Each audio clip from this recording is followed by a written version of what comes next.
and requires the burn player to play very well to have a shot. There's a lot of different cards you're playing around in the matchup, and you have to manage their soft permission versus their clock, which are two kind of competing interests. One is asking you to take your time, one is asking you to play your game as quickly as possible. The real key to the matchup is how much early pressure does Hoey have. If he doesn't do anything for the first couple of turns, Brian does not have to play into Spell Pierces and Dazes. If Hoey's able to apply pressure early, it forces Brian's hand to play faster and into Matt's soft permission. Certainly land denial, not a valuable strategy against burners. They're just playing a stack of mountains. But we are underway. Matthew Hoey's on the play. He did not have the one-drop pressure like you were mentioning. Just started on Polluted Delta, and his turn 2 play is a Brainstorm into that fetch land. And these are the kind of hands that are actually fairly easy to beat out of the rug side. Now, Hoey's brainstormed to 3 lands. That's obviously very bad. But the times where they just don't do anything for the first couple of turns. Yeah, I would think. I mean, so Burn in a lot of ways is a combo deck when you think, what, if they resolve, like the 6th spell that resolves kills you. Something like that. Something, you know, you can think about, yeah, if they resolve 6 things, you probably have lost. Right, it just seems like you're giving Brian time to find 20 points. The big thing in the matchup is that Daze and Spell Pierce have a wide range of power in the matchup. They can be the best cards or the worst cards, depending on what Hoey's draw is like. And this is setting up to be one of those games where they're the worst draws in the deck. So Brian's first play is Eidolon of the Great Revel. That's tapping out on 2 to do that. So question for you here. If you, on this turn, like, so this is obviously susceptible to Daze, not susceptible to Spell Pierce. That seems fine. Are you going to do things like, are you going to play around Spell Pierce with all your Lava Spikes? As much as I possibly can. All right. Looks like Brian's Cooper's hand is, and this is going to be like a new kind of thing that Burn does. I think he has triple Eidolon of the Great Revel. It's a new card. It's a card that I initially underestimated. I assumed that it would be a sideboard card at best or a main deck card in very specific metagames, but I've come around to the idea that it's just excellent in this kind of deck. Well, right. It's a 2-mana burn spell. You can just think about it that way because they take 2 even when they kill it, and anytime they don't immediately kill it, they're taking 4, which 4 damage for 2 mana. That's Flame Rift. That's a card that Burn was already okay playing. Right. And Hoey, you see here, he's going to point a Lightning Bolt at that Eidolon. So he did take 2 and had to discard a card to deal with it. I really, yeah, think that showcases the power of this Eidolon. And Hoey now does have a threat. It is Tarmogoyf. And that's a huge draw for Hoey. I think if this turn, if he missed on adding any sort of pressure to the board, he would be in huge trouble to win this game. But now with Tarmogoyf, he's got a very good shot. Brian Cooper, a 3rd land here. His draw was Goblin Guide. Can't really do that into this Tarmogoyf. He does have more Eidolons and a Lightning Bolt. He can just throw some of those out. Eidolon being a little bit of a jerk here by being both a creature and an enchantment. Yep. And you'd think he could, if he leads on Lightning Bolt, he could lead on Lightning Bolt, that plays around Spell Pierce, and then he could play Eidolon, right? Yes. It also allows him to order a spell so he's not taking any points off the Eidolon trigger. And I think it looks like Brian Cooper is coming to the same conclusion. Again, this matchup is all about not running into various tricks. At what point do you fire off this Price of Progress? He has one of those in his hand as well. There's an argument for doing it now, which is you don't want Hoey to untap with the Wasteland to be able to protect himself that way. But if you're still respecting Spell Pierce, which I think is correct, you just wait and hope you pick a better spot. Yeah. For that turn, Brian Cooper goes with Goblin Guide and then Eidolon of the Great Revel. Goblin Guide or Lightning Bolt here? I think I like Lightning Bolt. Walk this me turn. through it, because it's real close. I don't see the difference. Because you don't want to get trapped with a bunch of spells in your hand against a deck with Spell Pierce in it. So an opportunity for you to deploy a spell which you know you can't get Spell Pierce, then the following turn have a creature left over, allows you to sequence your spells a little bit more efficiently. It also lets the cat out of the bag. Like if you go Lightning Bolt and play Eidolon, maybe Hoey untaps and attacks with the Tarmogoyf, and that frees up your Goblin Guide to hit the following turn. The way it stands now, Hoey has a huge incentive to just sit back on defense. Right, and you see Hoey going to spend another Lightning Bolt hitting Eidolon of the Great Revel. Hoey's so, okay, we're in a racing matchup. Hoey's trading Lightning Bolts for Eidolons. Like, who's winning on these trades? Right now, I think that Brian is ahead a little bit. Because this is a damage race. Hoey needs to play as a damage racing deck in this matchup too. Yeah. So he plays Delver of Secrets. This is the one thing about Drug Delver is that their sources of damage are, you could say, are renewable sources. Hoey plays Delver of Secrets. His hand is Land Spell Pierce. And now he's judging whether or not he wants to swing that Tarmogoyf. If he does, he's taking a Goblin Guide hit. That Decides that's just not worth it. He's going to play defensively. And now I'm checking Brian's list to see if there's any. He's got 3 main deck Searing Blazes. That's another incentive. If Hoey attacks and Brian goes untap Searing Blaze or Delver, this game's basically over. Yeah, and Brian Cooper with a pretty big draw here. So he has that 4th land. His hand right now is Price, Bolt, Eidolon. How greedy is it to go Lava Spike, Eidolon? I almost just want to do that and ignore the creatures altogether.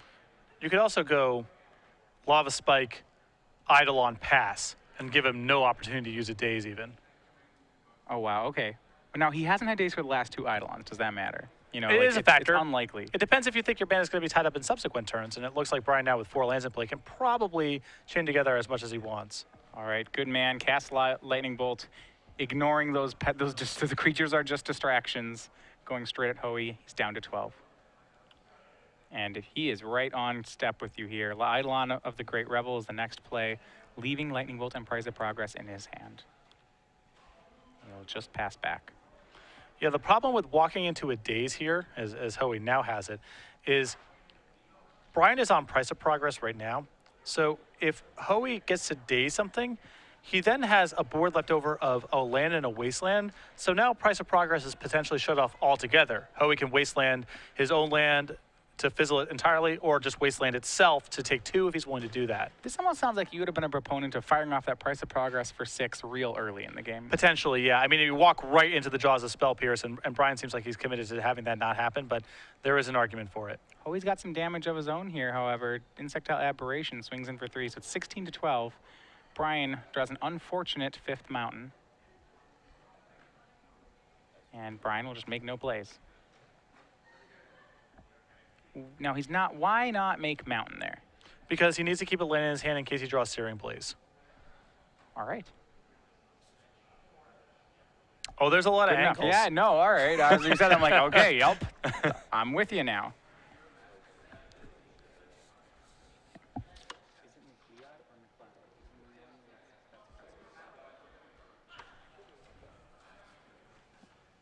And another land for Brian. This can be the bane of it. Is 13 to 12. Brian still has the lead. Remember, his burn spells burn him too. Yeah, with his Eidolon. This was actually the exact matchup that made me nervous about putting Eidolon in the main deck. Yeah, you don't actually want to, because they can do this too. They don't actually have to play things. Right, you're on the razor's edge as it stands in the Rug Delver matchup, and I think Eidolon makes the deck worse. He's going to play Scalding Tarn. He has Lightning Bolt and Price of Progress. Right, you're right though. Price of Progress currently does nothing. If Hoey doesn't want it to do something, I mean, it forces Hoey to play Daze, and actually Daze doesn't save any damage because if you pick up a land, you're taking 2. Yeah, not with the Eidolon in play, correct? Yeah, but Hoey's content just swinging a flyer, and his draw he has a Stifle as his draw here. That's not going to do that, but you could Stifle an Eidolon trigger. And then I thought about that, and I was like, well, that's not particularly good. It's basically the red version of stifling a standstill. Right. So now Hoey gets ahead. He's going to go ahead and swing the Insectile Aberration. Does Brian Cooper have to bolt the insect at some point here? I think he can afford to take 1 more hit. All right, goes down to 10. And cracks a fetch here. I would have sat on this fetch land. There's a couple reasons here. One is it doesn't thin out your deck that much. It makes Searing Blaze a little more awkward if you draw it. And the Rug Delver deck is hitting you in increments of 3. Yeah, so going from 10 and 9 is a big deal. The math gets a little fuzzy because of the Eidolon in play. So it's not as clear as it usually is, but that's still a big point of damage to take. By and large, as someone who's pretty into statistics and probabilities when I play, and I'll just do this as a simple way, deck thinning arguments are pretty much always terrible. Unless you're like thinning your deck by, saying like, oh, I'll crack this to thin my deck of burn spells. I'm like, yeah, just, Right. And it looks like Chain Lightning was the draw for Brian Cooper. There's only single red right now for Hoey. So Chain Lightning will not get thrown back at him. At this point, it makes me want to kill the Insectile Aberration. I think Goyf might be wrong. There's an enchantment in the graveyard. Yeah, once Brian slows the game down here a little bit, if he takes care of the Insectile Aberration, then it becomes a staring contest, and Hoey has a lot of bad draws in his deck. I mean, all of his cantrips are really hard to justify casting. And it looks like he's thinking about leading off on Price of Progress. He's going to go ahead and do that, taking 2 off himself. All right. Walk me through this. Why would you want to lead on that? Force Hoey's hand. All See right. how he responds to this. He's going to waste his own land and float a blue mana. Hoey, both players take 2. Hoey down to 12, Brian down to 7. So at this point, you'd move through combat, right? Clear Hoey's mana pool. Yep. And now, I'm wondering, do you have this lightning bolt and this chain lightning, Hoey or Delver of Secrets? Well, if he takes another hit, he is getting locked. I mean, Tarmogoyf is basically mowed at this point. I think you had to kill the Insectile Aberration. So in that case, it would be chain lightning at the insect, right? Yes, correct. That does add sorcery to the graveyard for Tarmogoyf, making him lethal, however. Well, Tarmogoyf's going... he has to chump block Tarmogoyf anyway, because taking the hit locks Brian out of playing every non-Fire Blast spell in the deck anyway. All right, he goes down to 5, shoots Hoey down to 7. And he's gone at Hoey, not at the insect. Set Hoey down to 7. Brian at 5. So this lightning bolt's his last spell, right? Yep. I mean, this line seems like it just lost to me. I don't understand it. Right? Okay, he's gonna use the bolt now. Going to 3, he's gonna bolt the Insectile Aberration. But he didn't play around the Spell Pierce this time. And if Hoey Spell Pierce is here, he just wins, right? Well, I think he may lose to 2 Fire Blasts if that's something on his radar. No, because the second, oh yeah, he could lose to some Fire Blasts, but But he's probably yeah. losing to 2 Fire Blasts next turn anyway. He can't protect if himself he from had 2 that. Fire Blasts, Hoey was probably dead one of these past turns. Yeah, Spell Pierce, Hoey will go to 5, and he's gonna get the game. Now we get Brian dying with a land in his hand there. Float out a little bit. You can see Hoey knows that that was a sweat. There's a lot of harrowing draws that Brian can have there. I think Brian, for the most part, navigated that game pretty well. He definitely has a good strategic understanding of what's going on here, but just drew a little too much mana there. At what point, and I want to go back, once you have that Eidolon play, at what point do you have to kill this Delver? I think he waited 1 turn too long. Okay. Because once you have it in play, there's a lot of draws in the Rogue Delver deck that get a lot worse. I mean, all their Brainstorms, their Ponders, their Soft Permission, so on and so forth. So I think you actually have kind of a weird amount of inevitability in that spot. But you have Fire Blasts. Yes, that's your inevitability is Fire Blast? Yes. Okay, so you just sit there, stare at the Tarmogoyf for a while, and then Fire Blast him. Right, and it's basically a race. He needs to find a second Tarmogoyf before he can start attacking you. And so I think that's a spot where you play a little more conservatively and just get rid of the Delver. All right. Well, those players are going to go to the sideboard. We'll bring you back into the booth, however. If you stayed with us all day, then you know we did this morning. We did some giveaways. We're going to do more giveaways. This is of Star City Games Premium, so we're in the top 8. That means 3 months of Star City Games Premium will be given away to one person on Twitter if you're following us and tweet the correct answer to our question with the hashtag SCG Premium. At the end of the top 8 rounds, a player will be selected to get a subscription of 3 months to our SCG Premium content. So we were talking about GP Orlando, right? Yeah, we have been. All right. Quite a bit. You have a question for us? Or do I have a question for us? I think you have a question for us. Okay. Awesome. So we covered this morning that GP Orlando, if you follow it on magicgp.com, you'll notice that we have a whole thing set aside for GP Orlando. There's customizable pins. This is a little bit of a specific one, but I'm going to go with it right away because I think it's way too cool. Okay, so there are lots of different pins you can win for playing in events at GP Orlando. And I am looking for the name of the blue-themed pin of GP Orlando. So you have to do a little bit of research here. This is not a simple one. It's not a simple one. You've got to put in a little bit of work If here. there's it is modeled after an amusement park, and there's a blue section to the amusement park. This would clearly be the section you'd want to hang out in the entire time. Yeah, GP Orlando has a lot of pins given away. They're associated with certain parts of the playmat, so name the blue one. All right. If you believe you know the correct answer to that, you may have to go over to magicgp.com. They're all named after magic cards. So it is a magic card that you would associate with a blue mage, as a hint there. If you know it, make sure you have that hashtag SCG Premium, tweet at SCG Live, and at the end of the top 8, we'll have that person receive 3 months of SCG Premium. Do some work. All This is a tougher one than what we usually do. All right, back into our round. We have Brian Cooper down a game to Matt Hoey right now. So looking at the sideboard here that Brian Cooper has, 2 Grafdigger's Cage, 3 Fairy Macabres, 2 Power Stack Pillars, a Sulphuric Vortex, a Searing Blaze, a Searing Blood, Force, Smash to Smithereens, and a Surgical Extraction. Well, I dislike all of these cards against Rogue Delver. all of them, including the Searing Blaze or Searing Blood. Well, I think that you can keep in some number of Searing Blazes, but you can only have so many of them because it doesn't target Nimble Mongoose. It really does just not kill hits Delver. Tarmogoyf. It's only Delver of Secrets. So I think having a couple copies is acceptable, but I wouldn't want to go beyond that.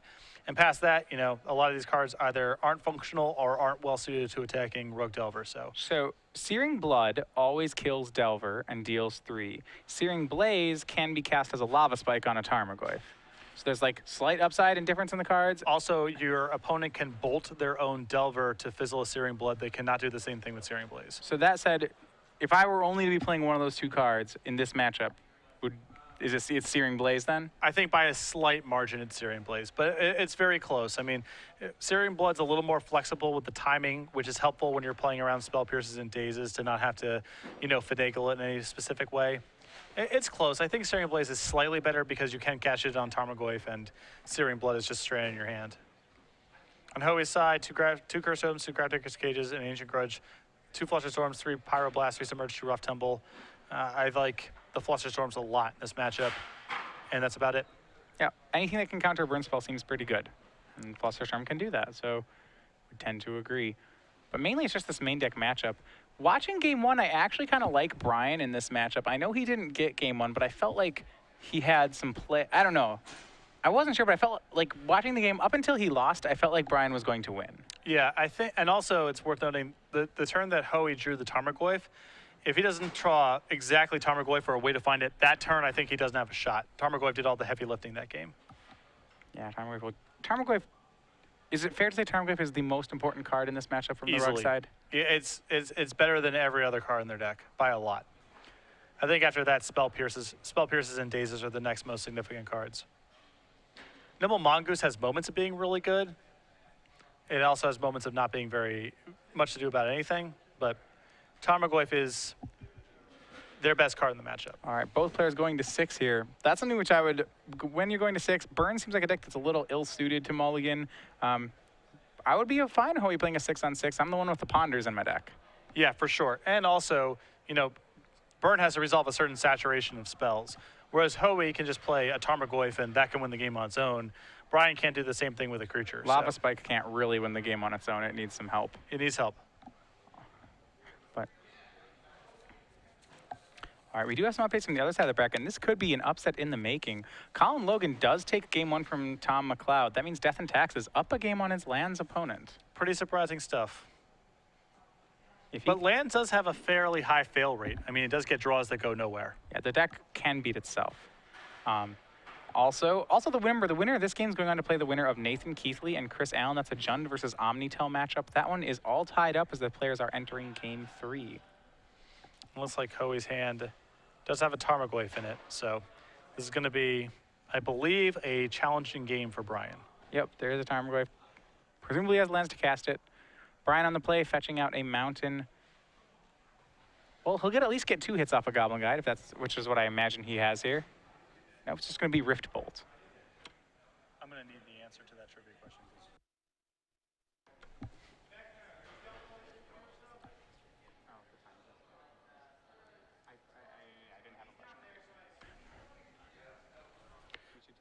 So now I'm, you know, this is one of those spots where it's not even intuitive to me if you necessarily want to suspend the Rift Bolt because you are walking it right into a Spell Pierce. Walking into a Spell Pierce.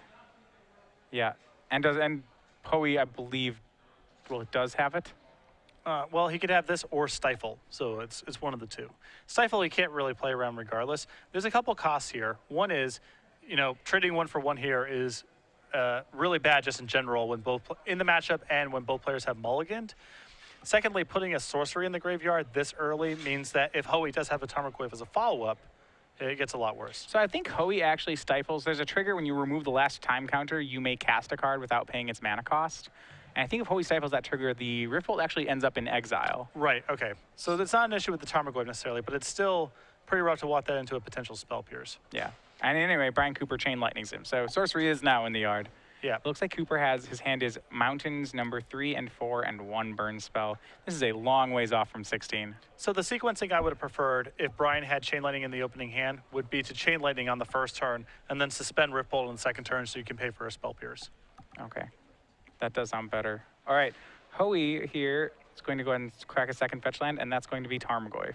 Or actually, my mistake, it's going to be a pair of Delvers. Hoey, he senses weakness here. He's going to go aggressive. I think he's still better served by playing the Tarmogoyf first, as that's a much more stable attacker. It's better in case Brian has Searing Blaze or Searing Blood in hand. But this is also the fastest possible clock. This may not matter. Brian Cooper sends another Chain Lightning at Hoey's upstairs, but right now Cooper's hand is all land. Hoey, fortunately for Cooper, didn't draw an instant that turn, but he's still got a lot more damage on the board. And I would say it looks like Hoey's going to be able to close this one out as soon as he flips those Delvers. Yep, and I like this play a lot from Hoey, not leaving up Lightning Bolt, instead leaving up Wasteland to protect himself from Price of Progress. He's so far ahead, he just needs to not die. He needs to not die to some big burn spells. Yeah. Another small thing here, Brian here fetching at the end of the turn to thin his deck out. If he wants to do this, he should wait until his upkeep, so that way, in case he draws Searing Blaze, he definitely triggers landfall. Right. If he's going to thin, there's no reason. And this is something actually, when I started playing Legacy, so I've been playing like Extended and Modern for the longest time. I just had this autopilot thing of end step cracking fetch lands. I had to work that out of me when I play Legacy. Yeah, it's easy to get into that habit, but... Like, oh yeah, I mean, it's a shock land, right? And the draw is no help to Brian. It's Goblin Guide. We see a 3/4 Tarmogoyf on the other side. Goblin Guide's going to come down, but he can't even attack. 2 Mountains for Cooper. I don't know if he can even stack his deck to get this one. Yeah, Brian does not have the most important sideboard card for this matchup, in my opinion, which is Ensnaring Bridge. Without it, you're at the mercy of then drawing Tarmogoyf, and Hoey's found it in the sideboarding game. That's interesting. So you do play, so this matchup is bad, like, is difficult enough that you need things like Ensnaring Bridge. It's not necessarily that it's difficult enough, it's that the cost is low and the upside is huge. I don't like the creatures very much in this matchup because they have bolts and Tarmogoyf's good at blocking and all that kind of stuff. I'd rather convert into a pure burn deck, and in that world, Ensnaring Bridge makes a lot of sense. Do you count Eidolon of the Great Rebel as a creature? That's the first card I would cut out of my deck in this matchup. Okay. I suppose if we're not bringing in Pyrostatic Pillar, that means we're not, like, Eidolon of the Great Rebel is not really much better. Correct. All right, and we see both those Delvers flipping off a Ponder. That's 9 points of power for Hoey. Readjusts the die here. It's 10 points of power for him. This is a 2-turn clock. Even through a chump block, it's a 2-turn clock. Yeah. I think Hoey's just trying to figure out if there's any sequence of cards that kills him from here. If he gets, if he attacks with the Tarmogoyf, does Goblin Guide plus some weird sequence of stuff kill him? Price plus, no, if he leaves up that wasteland, I'd be like price plus 2 Fire Blasts. Yeah, there's not cards that do it. This is Flame Rift. Good old Flame Rift. Good old, both players take 4, and that's going to do it. Matt Hoey moves on to the semifinals with a convincing 2-0 win over Brian Cooper. Yeah, Brian's draws were not great, and Matthew played very well and had the critical Tarmogoyf there. All right, so with that match in the books, we are going to bring you over to some more of our top 8 matches in action. We mentioned the match we're going to bring to the booth, but the other match is Colin Logan versus Tom McLeod. This is Death and Taxes versus Lands. We're going to see that one in action. The Death and Taxes player, Colin Logan, was able to take game 1. Will he be able to, what we believe is break serve and take another game?